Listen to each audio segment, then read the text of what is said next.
Mas Jesus ele não abre a boca diante de Herodes, e Herodes pega e ridiculariza o Senhor Jesus e coloca nele um manto, né? Aquele manto ali, como se diz, o pessoal está falando que você é o rei, né? Então eu vou te dar um manto, né?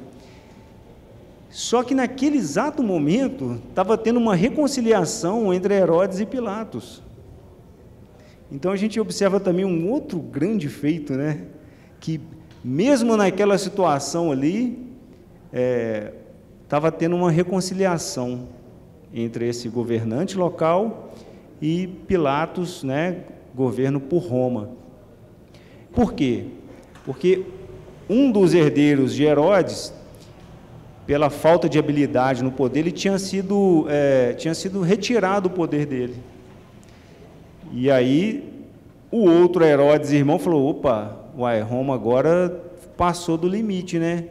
Então, qualquer hora pode ser a minha vez. E ele ficou com esse receio no coração, então por isso que tinha uma animosidade.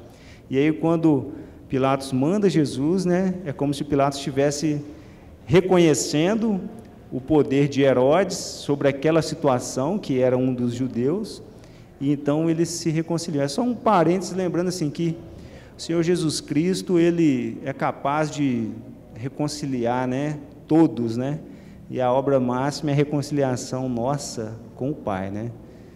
Então a palavra está recheada de situações que nos mostram como que o poder de Deus é maravilhoso. Então o objetivo do Império Romano era arrecadar o dinheiro dos povos conquistados para manter toda a sua glória, né, em Roma, né. Então ele tinha os seus cobradores de impostos nativos, né, os publicanos, como a gente pode ver aqui em Lucas capítulo 3.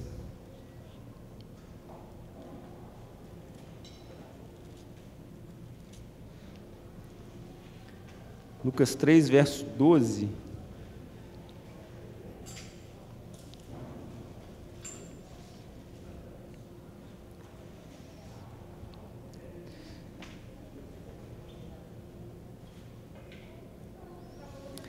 Só para a gente ver aqui, né, a gente retomar aquele contexto, olha só que interessante. No início do capítulo 3, fala assim, olha, no 15º ano do reinado de Tibério César, sendo Pôncio Pilatos governador da Judéia, Herodes tetrarca da Galileia, seu irmão Filipe tetrarca da região da Itureia, e Tracônites e Lissânias tetrarca de Abilene.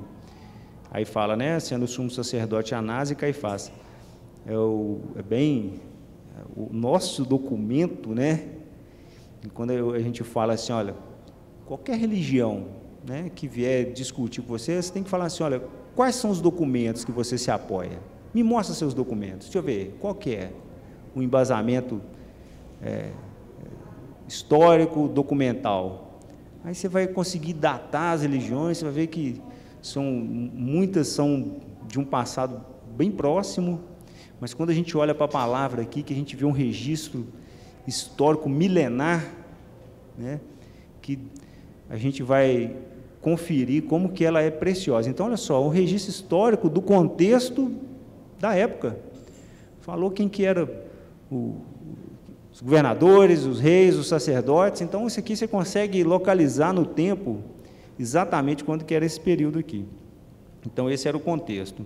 Mas, em relação aos publicanos, então, aqui vai estar falando aqui de quando João Batista estava pregando, né, o batismo do arrependimento. E aí, no versículo 12, fala assim, foram também publicanos para serem batizados, e perguntaram-lhe, mestre, que havemos de fazer? Respondeu-lhes, não cobreis mais do que o estipulado. Então, os publicanos, eles cobravam os impostos dos judeus, né? E eu fico pensando como que seria esse controle, né? Quem pagou, quem não pagou, o tanto que o camarada fazia um caixa 2, como que não fazia, né? A gente conhece a história de Zaqueu. Zaqueu era um deles. E quando Zaqueu, ele se converte ao Senhor, né? O que ele faz? Ele vai restituir, né? E você só restitui quem você tomou que não devia, né? Então, era um procedimento ali que os publicanos, eles não eram bem vistos, né? O povo de Deus já olhava assim, esse é o mercenário, né? E aí só ele se dava bem na história, né? E os restantes lá só pagando o imposto. Mais à frente, aqui no capítulo 5, verso 27...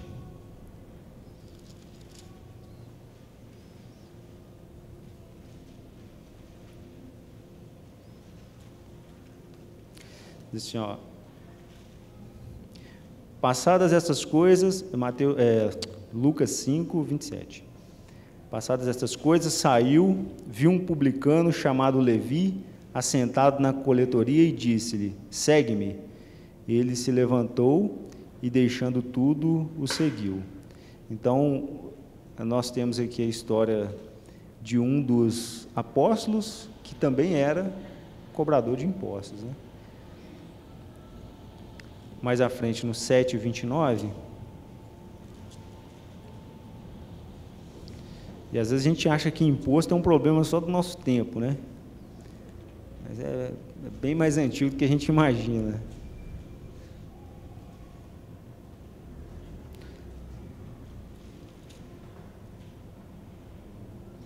Sete 29.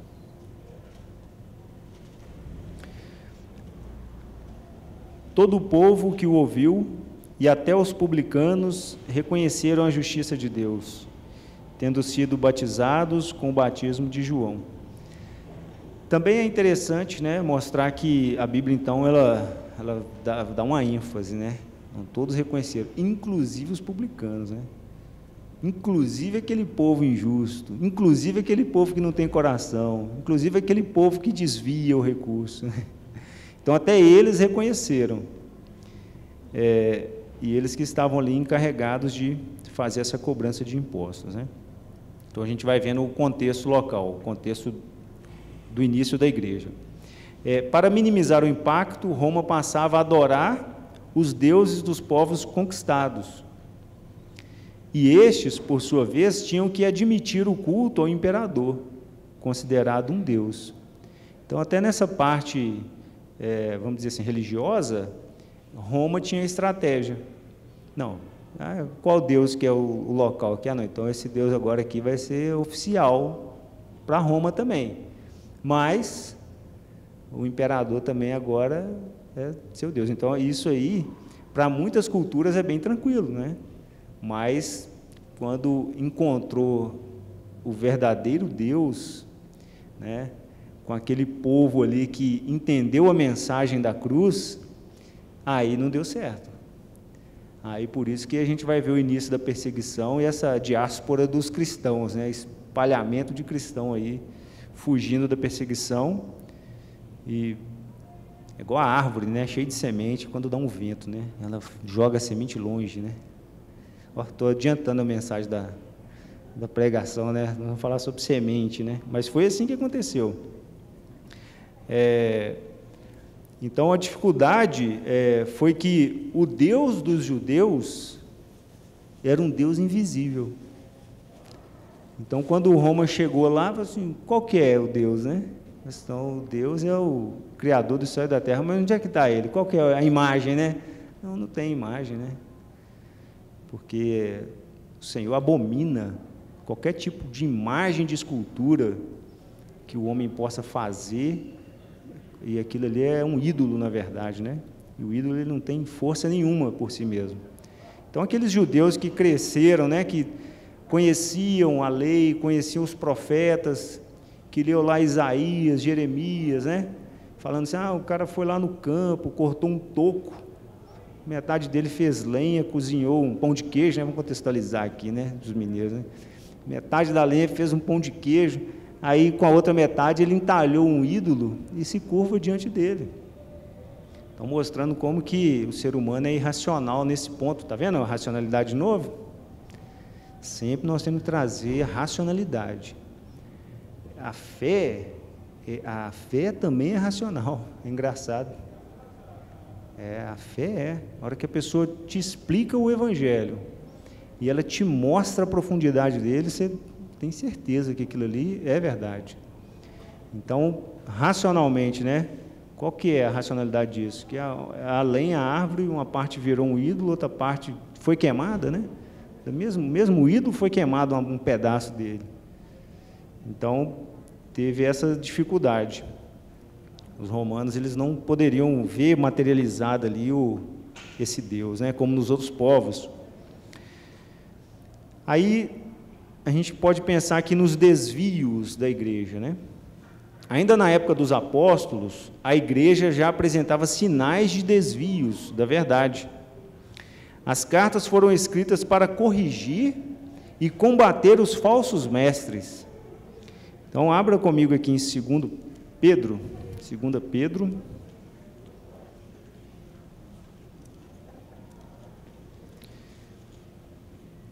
dois, 2 Pedro, capítulo 2, versos de 1 a 3.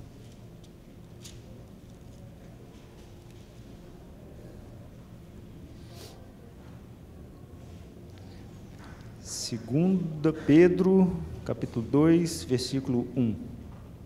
Assim como no meio do povo surgiram falsos profetas, assim também haverá entre vós falsos mestres, os quais introduzirão dissimuladamente heresias destruidoras, até o ponto de renegarem o soberano Senhor que os resgatou, trazendo sobre si mesmos repentina destruição. Verso 2. E muitos seguirão as suas práticas libertinas, e por causa deles será infamado o caminho da verdade. Também movidos por avareza, farão comércio de vós com palavras fictícias. Para eles, o juízo lavrado a longo tempo não tarda, e a sua destruição não dorme. Que texto tão atual, né? Parece que foi escrito agora esse texto, né? Falsos mestres vão fazer comércio da gente. Olha, pensa bem, movidos pela avareza, né? O amor ao dinheiro. Será que a gente consegue ver isso acontecer nos nossos dias? Muitos seguirão suas práticas libertinas. O que seria isso? Eu não recordo a passagem, mas tem uma passagem no Antigo Testamento que fala para a gente não remover os marcos antigos. Então, as gerações, elas gostam de ser moderninhas, né? Elas gostam sempre de, nós somos mais inteligentes, né? Nossa, as crianças são mais espertas, entendeu? Seres humanos, entendeu? Todos seres humanos. Porque o menino mexe com um tablet que não existia na minha época, ele é mais esperto que eu. Não, é o ser humano que está tendo acesso a outras coisas agora. Mas a essência do ser humano é a mesma. E aí as gerações, elas querem ir além. Elas querem remover esses marcos e sempre é para o pior. Isso que é engraçado. Pois não, irmão? Só um minutinho, hoje o presbítero vai levar o microfone aí.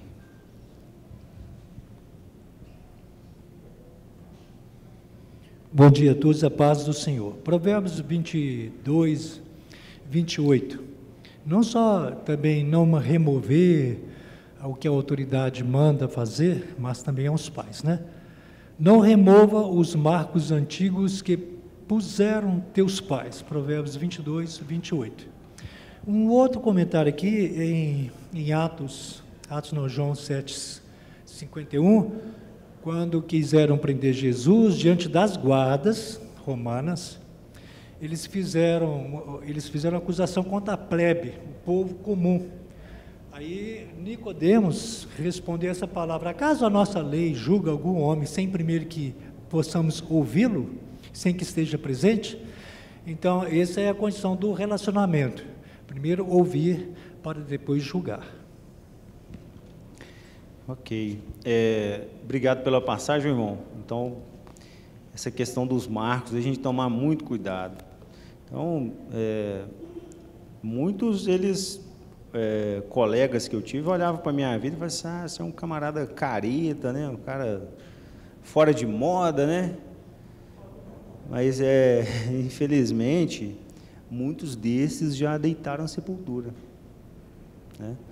Então, o conselho do Senhor está aí, para a gente poder ouvir. E aqueles que amam o Senhor, então, vão obedecer seus mandamentos. E, como consequência, eles serão abençoados, né? A bênção que o Senhor visa para cada um de nós é a salvação da nossa alma, mas Ele tem bênçãos para a gente aqui também. E para a gente poder desfrutar elas, a gente precisa estar atento e ouvir o conselho do Senhor. Então, quando fala aqui que viriam esses falsos mestres, sabe, movidos pela ganância, e eles iriam, então, sorrateiramente disseminar heresias. E a heresia tem o objetivo final é negar o Messias, é negar o Senhor Jesus. Então, começa com uma pequena, um pequeno desvio, né? Em um ângulo, né? Um grau, né? Que no curso da igreja vai levar ela para o abismo. E o Senhor Jesus também adverte aqui em Mateus capítulo 7, Mateus capítulo 7, verso 15.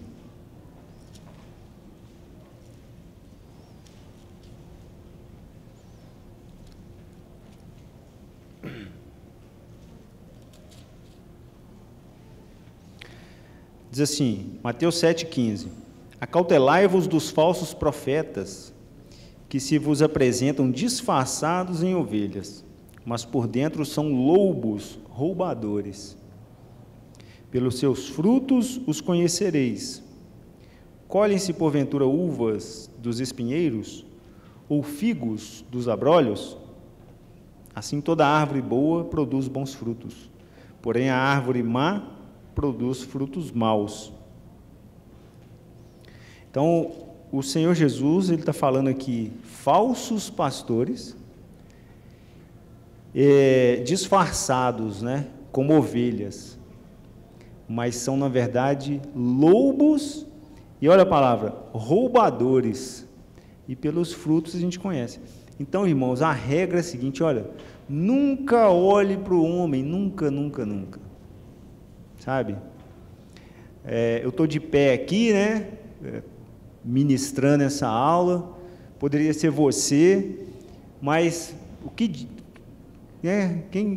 qual que é a prova que você tem que amanhã eu não vou cair? Ou qual é a prova que eu tenho que amanhã você não vai tropeçar? E aí, quando eu deposito a minha fé nas pessoas, o pregador, o presbítero, o evangelista, a hora que ele cai, eu fico abalado. Mas nós precisamos olhar para o Senhor Jesus. Nós precisamos ser como o Senhor Jesus. Esse é o desafio do cristão. Então, o homem que atrai os holofotes, ele está totalmente errado, e a glória sempre é de Deus, ele não divide a glória dele, sabe? Então, isso é um erro que a gente cai, de ficar olhando um para o outro, e às vezes o irmão, você vê a carnalidade na vida do irmão, você fica escandalizado. Não é para ficar escandalizado não, irmão, carne é assim mesmo, gente é isso mesmo, aqui é hospital de almas, entendeu? E além disso, fiquem atentos à mensagem de hoje, que eu vou falar um outro ponto importante também, porque cada um está aqui lutando contra a sua própria carne, que não converte, mas o Espírito, essa decisão, essa razão, esse conhecimento da palavra que tem que ser colocado em prática, é ele que vai fazer a diferença. Então, nós não seguimos homens, né? Nós seguimos aquele que enfrentou a cruz por nós. Esse nós seguimos. Então, há várias advertências, e nós podemos ver também nas Escrituras, que houve já um desvio, nem sei se eu posso falar prematuro, né? A igreja tão recente, tão jovem, já cometendo tantos erros. E aí a gente vai ver vários documentos aqui, cartas, ensinando a corrigir aqueles erros. E é assim na história da igreja. Sempre a gente vai ter que corrigir erros. Sempre a gente vai ter que observar a nossa atitude e realinhar a nossa conduta de acordo com a palavra. Porque os tempos são outros, mas a essência humana é a mesma. Os tempos são outros, mas as armadilhas do diabo, elas são as mesmas. Nós vivemos, podemos dizer assim, nós somos mais modernos, né? Nós enfrentamos perigos, como aqueles enfrentaram.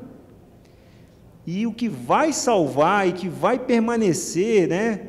Fazer a igreja permanecer firme, é esse conhecimento e essa vontade de colocar os mandamentos do Senhor em prática. É isso que vai garantir. Então, sabe, independente de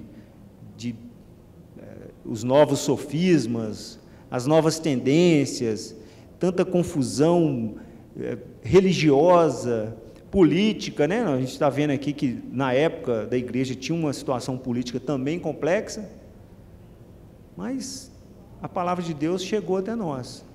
E nós, o que vamos fazer com ela, né? Então, essa é a história da igreja, um constante realinhamento. E se não for assim, a gente está aqui à toa, porque a gente vem para cá, aí você descobre que você está fazendo algo errado, olhando para as Escrituras, que é o espelho, né? Eu chego lá no espelho, opa, o cabelo está despenteado, eu vou consertar. Quando a gente olha para as Escrituras, que é o espelho, se você vê que você está fazendo algo errado, se você não vai mudar, então não precisa nem olhar para o espelho. Entende? Então, a ideia da gente ler a palavra é corrigir nossa vida. Ela orienta a gente. Então, o Senhor Jesus aqui está orientando o que, igreja? Vai vir falso pastor. Fique esperto. Eles são roubadores, são lobos, né? Nos 3 séculos seguintes, o desvio da verdade só piorou. Então, nós temos o início da igreja, né? Que vai ser Atos capítulo 2. Vamos abrir lá em Atos. Lembrando que a igreja, como nós dissemos aqui, ela é um projeto de Deus desde antes da fundação do mundo, né? O Senhor não está preso no tempo e no espaço como nós estamos, né? Então, eu falei aqui, nos 3 séculos seguintes, o desvio da verdade só piorou, mas sempre teve irmãos fiéis, preocupados em voltar ao que a Bíblia diz. A igreja original, de Atos, capítulo 2, versículo 42. Que diz assim, olha, Atos 2, 42. E perseveravam na doutrina dos apóstolos e na comunhão, no partir do pão e nas orações. Em cada alma havia temor e muitos prodígios e sinais eram feitos por intermédio dos apóstolos. Então, perseverar na palavra, né? Na comunhão do partir do pão, lembrando a morte e sacrifício do Senhor Jesus Cristo, perseverar nas orações e crescer, né? Assim a igreja fica forte. Então, em Atos aqui a gente vai ver a consumação, né? Quando aqui no versículo 37, que eles ouviram a mensagem de Pedro, compungiu-se-lhe os corações, né? Eles sentiram o baque, né? Nós matamos o Messias. E agora? Então, o apóstolo Pedro, ele vai dar a solução, ele fala, 38, respondeu-lhes Pedro, arrependei-vos e cada um de vós seja batizado em nome de Jesus Cristo, para a remissão dos vossos pecados. E o que eles sabiam até ali, né? Eles sabiam que eles tinham matado o Messias. E agora, como novos cristãos, o que eles precisam saber? Eles precisam aprender a viver a vida do Messias, a praticar o que Cristo ensinou. Isso é a igreja. Nós estamos aqui sempre retornando para quê? Para ser cada um de nós como Cristo. Isso não é heresia não, irmãos. O seu objetivo de vida tem que ser como Jesus. E ele falou que o discípulo pode ser como o mestre. Foi o Senhor Jesus que falou, não sou eu não. Aí nós precisamos medir como que nós estamos, e igreja é só o conjunto, mas individualmente, porque o Senhor observa o indivíduo, né? Então, muitos foram perseguidos, foi aquela situação que eu falei, que acho que é até interessante a gente dar uma olhada aqui, ó, Atos capítulo 8, porque a igreja, então, né, 3.000 batizados, a igreja começou, então, quando que a igreja iniciou? Atos capítulo 2, houve uma pregação, está vendo? Preciso lançar a semente, houve um arrependimento, houve a proposta da solução, através do batismo, mais de 3.000, não sei se é mais ou quase 3.000, né? Quase 3.000 batizados. Então, começou a igreja. E agora eles estavam ali perseverando no partir do pão, perseverando nas orações, e Roma não está satisfeito, não. E principalmente o governante local, aquela estrutura religiosa não está satisfeita, não. E eles vão querer calar esse povo. E aí, então, quando eles querem executar Estevão, né, Estevão foi um dos escolhidos para servir essa igreja, para servir as mesas, e Estevão, então, mostra para eles, né, a história, começando lá bem antigamente, falando todas as coisas, e mostrando que Jesus era o Messias de Deus. Assim como Pedro, né, pregou para aqueles quase 3.000 que se arrependeram, Estevão está fazendo praticamente o mesmo discurso, só que a reação é outra, porque o público é outro, porque o que eles querem, na verdade, é calar, e aí então eles vão condenar e vão matar Estevão. E aí nós temos então o Estevão aqui como registro, né, de um dos primeiros mártires da igreja. E aí no versículo 8, no capítulo 8, versículo 1, diz assim: naquele dia levantou-se grande perseguição contra a igreja em Jerusalém. E todos, exceto os apóstolos, foram dispersos pelas regiões da Judéia e Samaria. Alguns homens piedosos sepultaram Estevão e fizeram um grande pranto sobre ele. Saulo, porém, assolava a igreja, entrando pelas casas e arrastando homens e mulheres, encerrava-os no cárcere. Então, o contexto aqui, né? A morte de Estevão foi aquele estupim, né? Para essa grande perseguição. Imagina você lá, acabou de receber o batismo, está com os irmãos lá, perseverando, aí mata um dos mais amados. Olha o baque que isso dá, pensa. Não, Estevão estava com a gente aqui, servia a gente, olha o que fizeram com ele, e quem fez? As autoridades religiosas, aquele povo que nos conduzia. Então isso dá um conflito muito grande, se não tiver uma fé alicerçada mesmo, a pessoa retrocede, ela cede à pressão, e aí houve a morte, e agora a gente vai pegar o resto. E o que esses cristãos fizeram? Foram, só que eles foram pregando a palavra, né? O versículo 4 nos mostra isso, olha, entre mentes, os que foram dispersos, iam por toda parte, fazendo o quê? Pregando a palavra. Então, até na perseguição de Saulo, a igreja cresceu, né? E o Senhor usou essa situação. Então, muitos foram perseguidos e martirizados, acusados de heresias, outros sobreviveram dando testemunho de sua fé, e assim fizeram a igreja de Cristo chegar aos nossos dias. Então, irmãos, sabe, a perseguição, ela é até promessa para o cristão, sabe? Então, quando perseguirem a gente por causa da palavra, a gente precisa ser alegre, ficar alegre. E aí é onde, mais uma vez, a gente coloca por terra a questão humana de amor,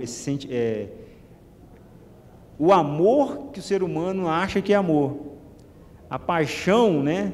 O sentimento do coração. E o que? Eu vou ficar alegre sendo perseguido? Qual coração que fica alegre por ele mesmo, sendo perseguido? Nenhum. Mas pela razão, por saber que é fiel aquele que me promete, e eu vou ser perseguido e vou falar, opa, o Senhor Jesus já me alertou. E Ele fala para mim poder ficar feliz, porque grande é o meu galardão, grande é a minha recompensa. Pois não.